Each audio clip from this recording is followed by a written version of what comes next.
All right. So, guys, you remember we watched, what did we watch? Yeah, State to Play. We watched State to Play. They announced Hell Is Us.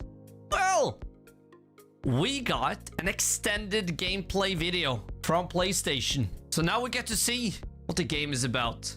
So let's jump in, bring some snacks, and let's get it. Hi everyone, my name is Jonathan Jacques Billetet. I'm the creative director and the art director on Hell Is Us. I hope you enjoyed the trailer that you've seen recently.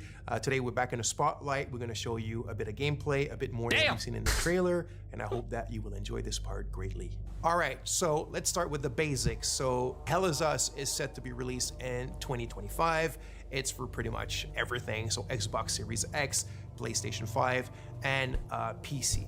So the game is a bit of a take back to games from the 1990s. We're a team of passionate people. The average on the team is like 20 years of development experience. So we're from a different generations and we have a lot of love for how the games in the 90s were made and how they were played and experienced, especially the fact that there was no hand holding, there was no silver plattering. You kind of had to figure stuff out by yourself. You were really in control of your exploration and your own discoveries, and this is what we're trying to do in Hell Is Us, obviously with modern flair and kind of like modern knowledge of game design and whatnot, but very much put you back in the driver's seat of your experience and of your exploration, and then the result and the joy of your discoveries. So Hell Is Us takes place in a country called Hadia. Hadia is in the grips of a vicious civil war. You play the role of Remy. Remy is actually from Hadia. He was born there, but his mom smuggled him out at the age of 5, like it sometimes happens in those countries.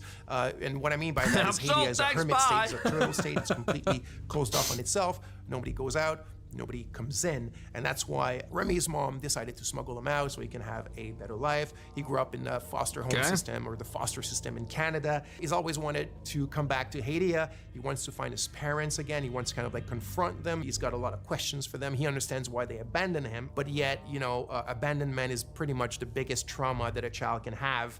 And there's like a loop that hasn't been closed properly for him towards this situation and his parents. When the game starts, Remy has finally been able to infiltrate Hadia during the brutal civil war that I was talking about. Remy is a ON peacekeeper. He quit his post, he went AWOL, infiltrated the country, and this is where the game starts. Remy remembers 2 things, and that means the players remember 2 things.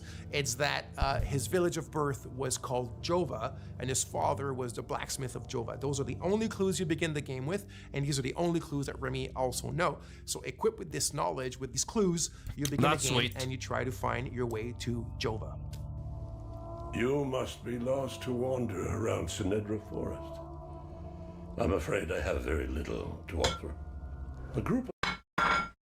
Holy shit, that voice?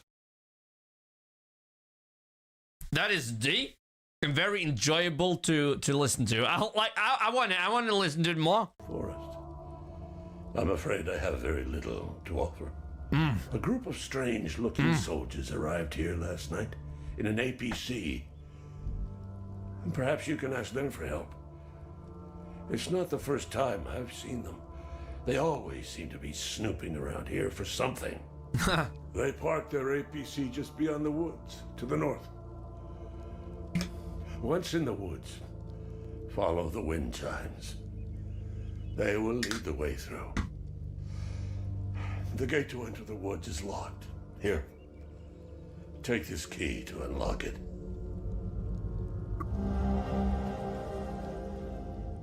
Okay, so let's talk about this design philosophy that I've mentioned earlier, which is, I said the word silver plattering is something that I had been thinking about for quite a few years, and the team as well, which is, if you look at modern day or contemporary adventure games and RPGs, pretty much everything is given to you on a silver platter. What I mean by that is... Okay. He repeats that multiple times. I love that. I love that. Finally a game where we can actually try to find out stuff for ourselves. All these tutorials, holy shit, do this, this is how you do this is how you do that. I mean, finally a game that embraces it. When you explore, everything appears in front of you. You know, you have your compass on top of you that's like a sixth sense, like a magical sense that detects, you know, all the caves and all the cool stuff around you and the towers and this and whatnot. It just appears magically. And you have your map and you have your mini map and you have your quest markers and you have your objective markers and you can drop your own markers and you have your quest journals and it just never ends. And if you think about it, though there are some games that does it really well. What happens with that is that you're not truly exploring. You're just kind of like flying by wire. And when you find something, it's not really your discovery. It was kind of handed to you on a silver platter. So what you're looking at now is we're having a discussion with a bloke named Ernest Cadell. He's telling us certain information. And then he tells us it's quite far. You need to hitch a ride. You might find people that are willing to give you a ride. It's up to the north of my house, so you're gonna have to use your compass, but your real compass, right, with the coordinates on it, north, south, east, west, blah, blah, blah, and follow that. And he tells you that in the Lost Woods, in order to find your way out, just follow the wind chimes. He says, I've attached them there for my kids when they were young because they kept on getting lost in those bloody woods. And then he tells you, follow the sound of the wind chimes and you'll find your way on the other side of the woods. That's how we do it. It's very organic. It's very realistic. Okay. You know, someone in real life could have told you the exact same thing. So the environments, the visuals of the game are not just there to illustrate, they're there to communicate. So you need to play the game, you need to open your eyes, you need to open your ears to what NPCs tell you, and you'll find your way and you'll discover things and you will. Is it just me that think this is awesome? Because I think a lot of games think us, the players, are stupid as you know. I mean, this sounds awesome because we're not stupid, so don't treat us as stupid people, huh? I was sold it for a second. Yeah.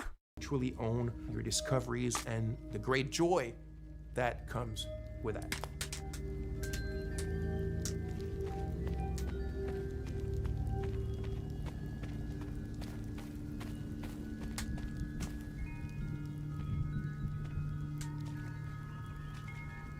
So here's another scene or another section that could be considered part of our player plattering philosophy. So here's a puzzle, and there's obviously a solution to the puzzle, but nothing eventually is going to tell you, you know, if the player ends up kind of like taking a bit of time to find a solution.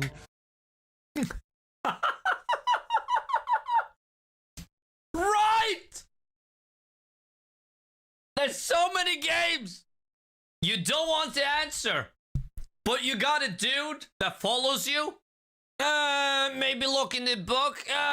Maybe look here. That pops up a message. Just, maybe you should. Just, shut up!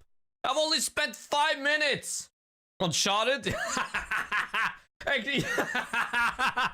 Yes. Like, I've only spent 5 minutes on this section. Let me find out what to do. Hey, Drake! Drake! Drake! We can use this ladder. Let me adventure. I was like, shut your mouth, yeah. Exactly.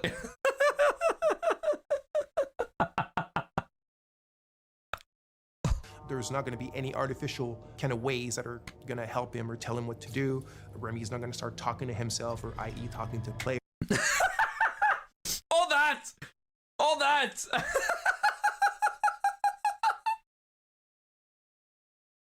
He nailed it. Holy shit. That's awesome. Yeah, what in the voice? I mean, come on. With, you know, with little clues and whatever. It's really up to you to figure them out. And in the way that the player plattering is inserted in this, we have a good example here with your trusty drone named Cappy. By the way, you can tell now that Remy has his poncho and he has his sword and he has his drone. So it's after he's acquired them, right? Because at the beginning of the game, you saw he was not dressed like that. Now there's a reason why he ends up dressed like this. There's a reason why he needs these things, this equipment, but we don't need to get into these details today. So anyway, there's an ancient language in the country and you kind of find it throughout the game. And the drone has a software, one of his many softwares, and this specific one can translate the ancient language. So this puzzle, the way that it works, you need to kind of like explore and observe your environment around this specific puzzle in order to find the clues on how to solve it. You need the drone, your trusty Cappy, his name is Cappy, also there's something behind that of course, and you translate those old texts it gives you little passages of a poem or a psalm or something like that.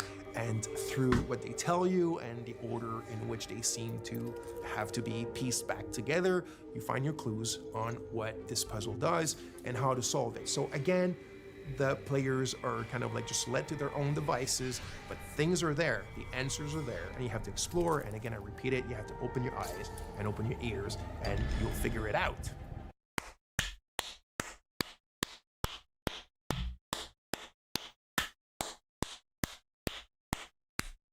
Let's go!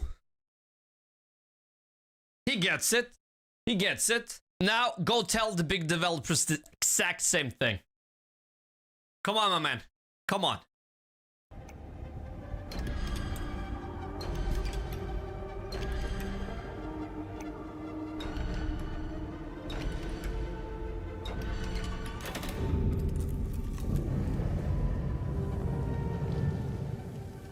So by now, you've seen a lot of what I guess is like exploration and looking around and talking to people and doing puzzles and all that kind of sweet stuff.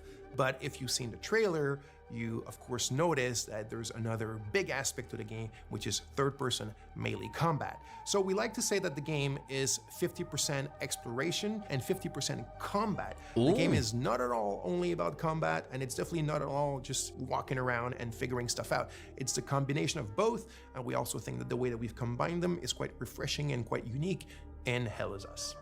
So, like I said, combat is an integral part of the game. I do want to emphasize now that we're not a Souls-like game. The game is a lot more mid-core. It's have fun, get in it, and hack and slash. It doesn't mean it's easy. It's not overly hard. There's a learning curve. There's subtleties. There's a little things that we've invented just for the flair and the flavor of Hell Is Us. It's very crunchy. I think the friction is pretty good, and I hope you'll enjoy it.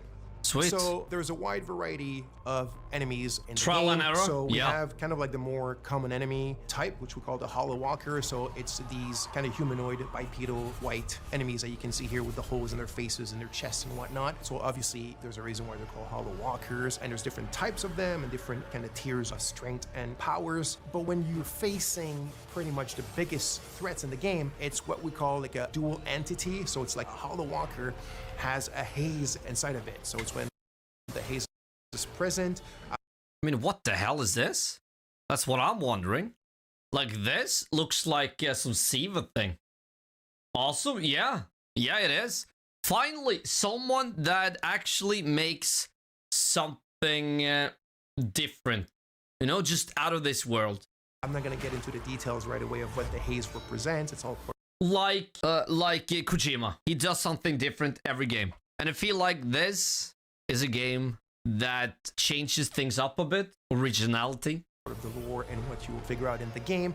But when you're facing a combo like these dual entities, and it can go to like 3 of them, 4 of them, there's the herders, there's the fervents, and different types like that. But that's when you really need to master the combat system. That's when you start having to use all the tools and techniques at your disposal. The drone has tons of skills to upgrade it, and the drone is very much your little sidekick to help you in fighting multiple enemies at a time. He's not a sidekick in the sense where he talks and he has an AI. He's very much a drone that has its own protocol to do this crowd management during the combat. So you have your different weapons, you have your limbic skills, attack to weapons, which is basically you consider as your magic, even though in the game it's not considered magic, there's kind of like a scientific base to them. But that's when you really need to master all the little subtleties of the combat system, use all the tools in your arsenal and at your disposition, and get in the melee with these kind of dual or triple or quadruple entities and being able to manage them and be victorious. So like I mentioned, here specifically, you can see a combat against a limbic entity that has multiple hazes attached to the Hollow Walker. That's when it gets really complex, it gets very overwhelming because you're alone, but you got your trusty little Cappy. So you need to use its skill. So for example, Cappy has a skill where you can distract an entity, either a haze or a Hollow Walker. You can use the forward charge, which is one of my favorites. You also have the Typhoon. You have the super dash skill, which is another one of my favorites, so you can start dashing sideways, forward, backwards, really, really fast. It gives you like this Japanese action game style. And then you also have your limbic skill, so you need to find the glyphs in the game and you need to attach them to your weapons. And this is when you start getting... I mean, where the hell do they come from? Are they aliens? Magical, I was about to say beasts, but I mean, what the hell is this? Apocalypse game? powers that come from these weapons that allow you to take care of these enemies in much more powerful Because and they kind look of like human-like, impressive you know? ways. That's when the VFX and the sound effects all come together and give you this combat bang that we all like and love. Okay, so now let's take a little pause from the combat and let's go back to the investigation and the exploration. So, like I said, there's no silver plattering. There's none of these kind of like fly-by-wire. Wow. It's up to you to figure out what you're... I love the UI. Right here, the UI is awesome. In the combat, maybe a little big. I know, didn't quite like it, but here, that's awesome. That's awesome. Kicker is, what I mean by kicker is what you're supposed to achieve at this specific moment, what you're actually looking for, Let's where go. to look for it, and how to look for it, right? Hold on. Remy, moment, what you're out, what you're... Oh! Okay, so it's the last known location of my parents. Jova is where I was born. Location unknown, description none. All you know is that they are in the village of Jova. Though this one is probably quite easy to find. But either way, so basically, like if you think about this is not the best example, but Ubisoft, they have a toggle where you can have on, so you have to find the stuff for yourself. But it's very vague. Very vague. You know? Or you can just have it on. Ubi is dead for me. Like, how many big games did Ubisoft release this year? 1? Maybe 2? Kicker is, what I mean by kicker is what you're supposed to achieve at this specific moment, what you're actually looking for, where to look for it, and how to look for it, right? Remy and the players are at a ratio of information which is 1-1. It's in Akasa Marshes. It's quite a ways from here. So one of the tools that we're providing you to still kind of help you a bit and manage this 1-1 kind of like knowledge ratio is your data pad. Think of it as a bit your investigation wall, if you want, but in a digital 90s format. So your clues, your leads, the important people that are related to your investigation, trying to find your parents, and that is awesome. Eventually, okay, are all stored here. They're linked together by the relationships, and now it's up to you to go and investigate about them. That is sweet. I love that. They need to stop putting out so many games. Yeah, maybe that's the problem. Maybe that's the problem. I don't know. To me, Ubisoft used to be peak. Every Far Cry, I was so hyped. I was so ready. Finally, Ubisoft. Same with Assassin is, yes, finally. But now, it's like another Ubisoft game. We'll see. Hey, Finster, hello.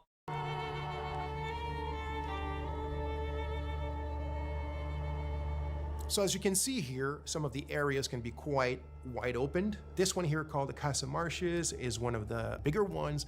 And as I spoke quite a bit already, the game doesn't hold your hand or doesn't really tell you where to go. So out of your main leads or clues or ideas that you have in your head of what you're supposed to do or where you're supposed to go at any given moment, you will also be attracted by a lot of points of interest or just little things in the environment that pique your curiosity. And as you walk towards them or explore, that's when you'll start also making a ton of like peripheral or side discoveries on your own, things that you cannot solve right away, or things that you might think that there is a thing to be done with it when there's none, and it's all part of the fun stuff and the kind of like experience that we're providing in the game. So as you can see here, there's a tree with people that have been hung. Like I said, this takes place during a very vicious civil war between two different ethnicities in the countries that are still basically the exact same people. And you found this tree. It's actually not part of Yeah, is that war nowadays? the Golden Path or not part of something tremendously important in the game, but there's still something around it. There's still something to be found, and it's probably linked to more stuff that you can do in relation to it. But that you had to do your own exploration to find it, and even more of your own exploration and investigation to figure out what it's linked to and what you can do from it if you want. Okay. So here we are in a dungeon in the game. So yes, the game has dungeons. This was really important to us.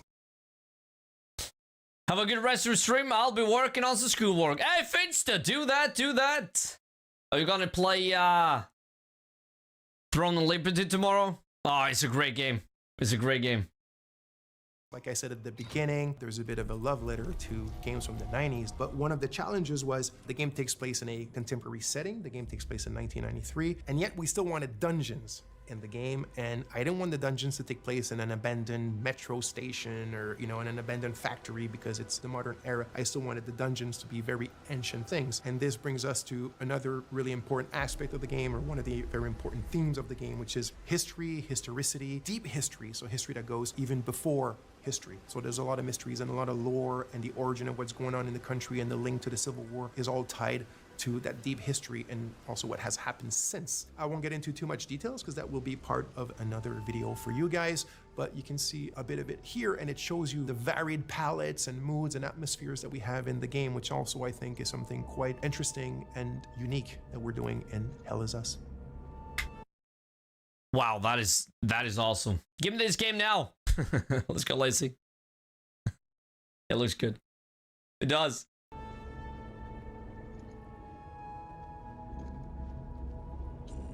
Hell Is Us, guys. Hell Is Us. That's the game. Thanks a lot. Thanks for being with us. I hope you enjoyed it. I'm extremely grateful to have you guys following us, the team as well. So just to repeat, the game Hell Is Us will be released in 2025 as box series, PlayStation 5, and PC. And there's a lot more coming soon about the game. This is just the beginning. We'll explain other aspects of it and get into sometimes a bit of the minutia. So stay tuned and speak to you soon. Thank you. Okay. He was great. Huh? He explained the game pretty well. The features, everything. And you could feel the love he has for the game. He was great. He was great. It seems like he really cares for the game and his product. Okay. What's his name? Hi, everyone. My name is Jonathan Jacques Billetet. I'm the creative director. Oh, okay. Yeah, that. What was his first name, though? Hi, everyone. My name is Jonathan Jacques Billetet. Yeah, Jonathan. Okay, yeah, John. Forget about the last name. I don't know. Jonathan Jacques Billetet. Let's go.